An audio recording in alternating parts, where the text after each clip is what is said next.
नमस्कार दोस्तों, मिट्टी से वादा इस कहानी में आपका स्वागत है। कृपया कहानी को अंत तक जरूर सुने। सुबह की ठंडी हवा में रामलाल खेत में पेड़ के नीचे बैठा था।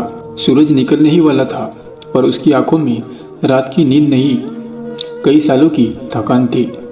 यही जमीन जिसे उसने अपने पिता से विरासत में पाया था, यही जमीन जिसे उसने अपने बच्चों का भविष्य माना था, लेकिन आज वही जमीन उसे बोझ लग रही थी। पिछले 3 साल से बारिश ने धोखा दिया था, कभी ज़्यादा कभी बिल्कुल नहीं।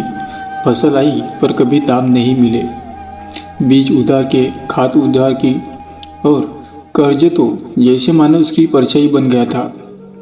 घर से आवाज़ आई, बाबूजी आज स्कूल की फीस जमा करनी है। रामलाल की उंगलियां कांप गई।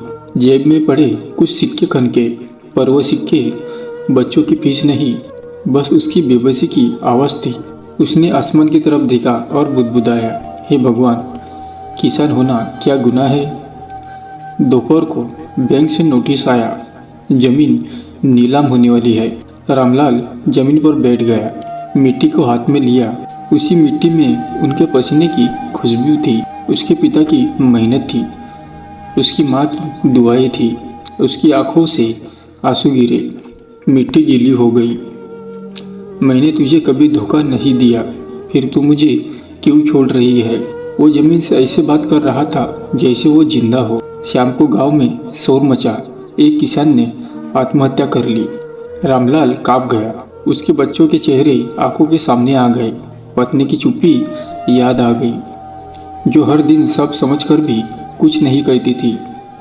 उसने आकाश की ओर देखा और बोला, अगर मैं चला गया तो मेरे बच्चों का क्या कसूर होगा। अगली सुबह वो फिर खेत में था, थका हुआ, टूटा हुआ, लेकिन जिंदा। उसने फैसला किया कि वो हार नहीं मानेगा। गांव के बच्चों को खेती सिखाने लगा, सीधी बिक्री शुरू की। धीरे धीरे हालात बदले। सालों बाद जब उसकी जमीन फिर से हरी हुई, रामलाल ने मिट्टी को माथे से लगाया और कहा, तू मेरी परीक्षा ले रही थी क्या? पर मैंने तुझसे किया हुआ वादा तोड़ा नहीं।